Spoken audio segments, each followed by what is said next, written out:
It's very interesting to me that, you know, you, Martin and Brigitte, are representatives of universities, and I wasn't a student so long ago, so I can see how incredible change is happening. And I will also ask Jan for insight, as he can he can tell us as a student. It's amazing how this idea of social and sustainable design is entering the universities.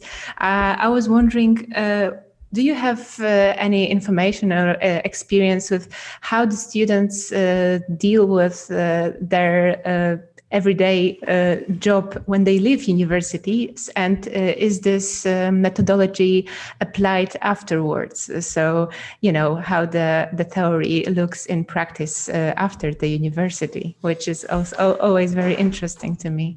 Interesting question, because in our studio, it's really small, so we are basically friends there. So we know about people and their next future paths in their career after they're graduating.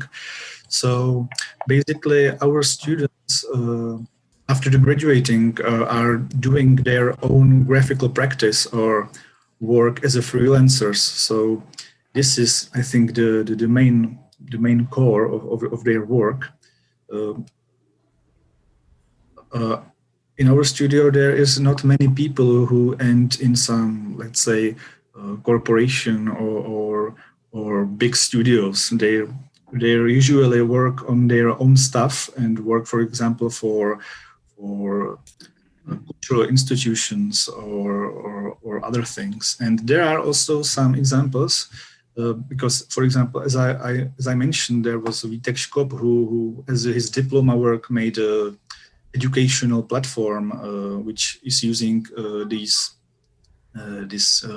augmented reality to teach young kids the physics or the chemistry. So this ended as a startup which now is running and is expanding. So there are the examples of people who are really embracing this let's say social design in their own projects and try to evolve them.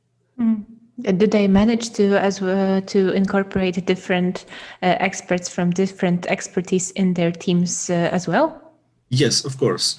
For example, this work by Vítek, he was collaborating on it even at the school with the real teachers from the grammar schools. So he had this feedback in real time, I would say. So they managed to improve the application, and I think they're still working on it. So that's good example, I think, of the transition from the school to the real execution in real life and career. If I may add up to what Martin was just saying, we are also quite small as a studio. So we are really communicating on eye level. I would also say we are friends and we remain friends. I think this is also very important. So the alumni are always part of the studio. So they are still participating now with new expertise. And I think also depending on the individual personality, they are pursuing also very different paths. So we have quite a few students who are now working for the administration of the city of Vienna. We have other students who remain in the field of, they are now graduating or working on a PhD project, so very intensively continuing actually a work in the framework of the university. And we have quite a bunch of students who also organized themselves, created new spaces, or even, in terms of co-working spaces, but also discovering new spaces. And since we gather international students, I'm really proud to see how they connect with the former study and how do they translate it, let's say, in a context like China, for example. So how to come up with a social design project under hegemonial structures, so which is very different. You know, we are very much used to to a certain freedom. And if this is not the case, how would you still apply the strategies you learned in a city in Vienna, and you would apply them maybe in Shenzhen?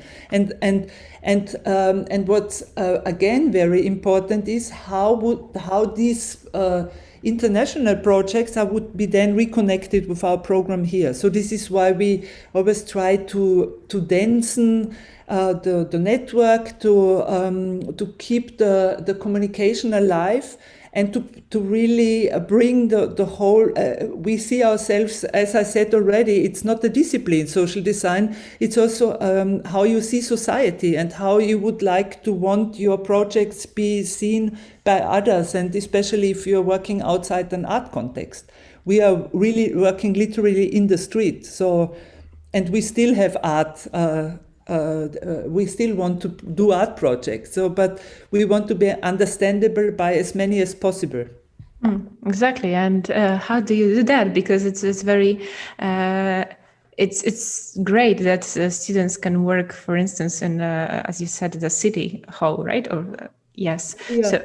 Yeah. So it's we opened also an urban lab now. It's in a former vacancy, a former tattoo studio.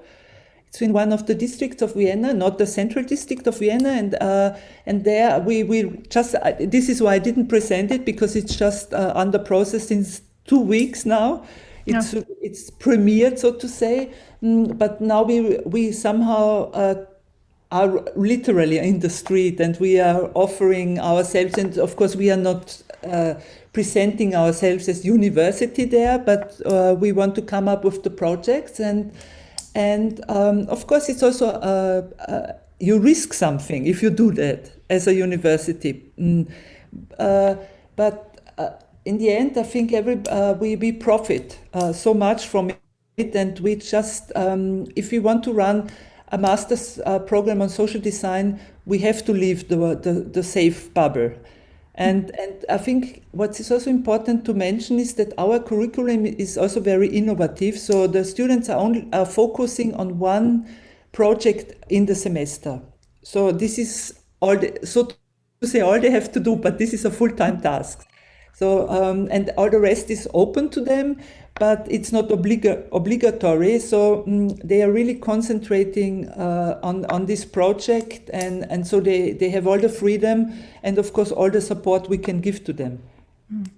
Yeah, and as you said, that it's not about just being a designer, but the way of thinking, which is far more broader idea. I was wondering, what is your experience, all of you, with different disciplines? Because even though if we focus on designers and arts, and we have to cooperate in order for this social sustainability idea to work, and what is your experience with how to engage people from different disciplines, or maybe they have this urge to cooperate already, and how do you deal with that to cooperate better?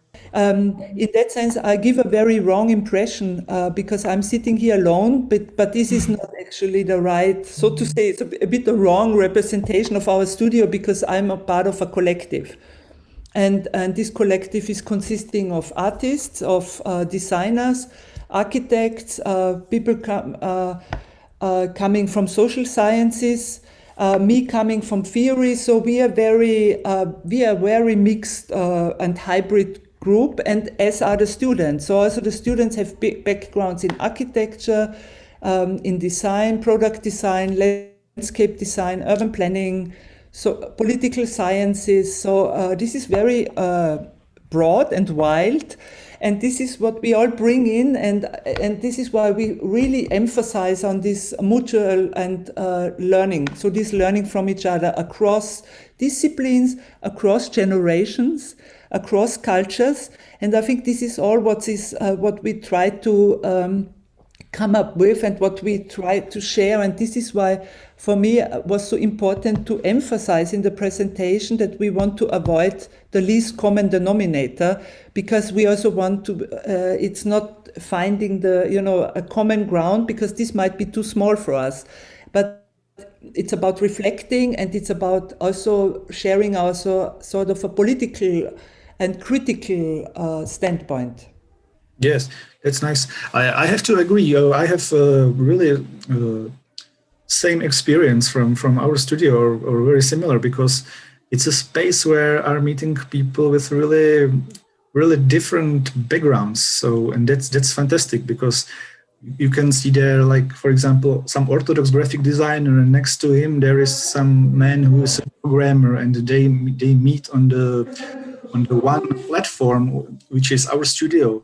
And it's not just the technical side. There are also people who are photographs, or maybe even yachtsmen are coming, as I had in my presentation. It was just a small joke, but basically it's the truth. And we do it even when we invite our hosts, for example, for some workshops. It's also important to meet people from different backgrounds, or different disciplines. So, for example, we are the studio of graphic design, basically, but sometimes we, for example, invite some musicians, and we want our students to work with them. So they are confronted with really other way of thinking and of creative process. And because we are doing graphic design, so sometimes we are working also on some visual identities. And I remember one case a few years ago when there was a task to design an identity for a dance company or dance school. It was a school where I was teaching dancing, some modern dance.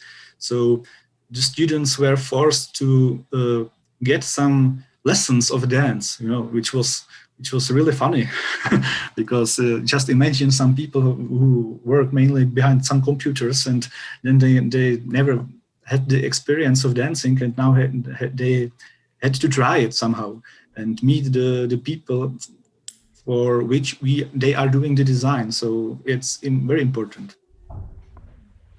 Maybe I will now ask a student about his experience, if he can agree with everything that's been said. Yeah, I agree with everything what Brigitte or Martin mentioned. For example, in our project, because it's not only about me, it's 6 students from different universities, and each student knows something different, and every member is important in the project. And without them, we will not be there where we are now. So it's important right now, I think, and the structures, or the education structure, should open and connect with different disciplines and different educations if we want to change something, because the cooperation is needed. And how would you say the cooperation with different students from different university changes the way you look at your work, basically, but the social design as well? Because maybe this meeting of different ideas brings something new. I wonder, what is your experience with that? It brought to me the different view of point on the thing what I'm trying to do, and that's important, because in the start of the project I have one goal, but in the way when you are realizing the project, the goal is changing, and it's changing thanks to the people which you collaborate. So it's important to the project, of course. And we have a question from the audience about the platform. How many students are there in a platform, and from what program mostly are they? Yeah, the platform is in the beginning. We have, for example, 150 members or something like that. So it's very small, and we are just working on it. And it's very difficult, for example, to talk with head of universities to use this platform, because every university has own internal system, and they are not open for that. So it's it's the long way. It will be. Oh, good luck. But now the content which can be made by students in the platform. So right now, all what is happening there is by students, and it's quite nice, I think. But we are very small. It's 150. Okay. I think they are not the same idea, but a quite similar one in the Netherlands, connecting people with different skills. I'm not sure how it's called, but maybe you can look it up. It's a big platform, joining a lot of professionals around design, I think, as well. We only have time for one more question, and I would like to ask you a question that I ask every speaker at the conference. If only you could give one advice to regarding the sustainable city design. If you could give only one advice, what would it be? Maybe starting with Brigitte. I hate to give advices, but I think it's just to speak from my very personal view is that we should let's say take care and not ignore the world around us. So really don't be afraid, so to say, of reality. And what we have as a bit of a slogan here in the studio is not to refrain from future. I think we sometimes it seems we do not have visions of the future. We are not dreaming of a future anymore. It seems like sometimes a very dark scenario. And this is, I would not say an advice, but actually this is a vision I would like to share, is that we do not refrain from future, because there is one. Yeah, it's hard to, I think, imagine right now as it was easier before the pandemic, but I think it's wise words. Martin? I would say let's be empathic about the environment. Look around and try to be the change, because everybody can be the change. It's about maybe small steps, but yeah, that are the steps which goes further. So that I would say. Yeah, don't be impatient. Jan, do you have any advice? Yeah, I have advice. Let's try to put together people with idea, with people which can prototype, and with people what can realize something, and put them together. Just try open the structures and let's then meet each other. Yeah, that's all. I think it's a very good advice, especially these days, to work together and find a way to do it, even though we can't meet each other.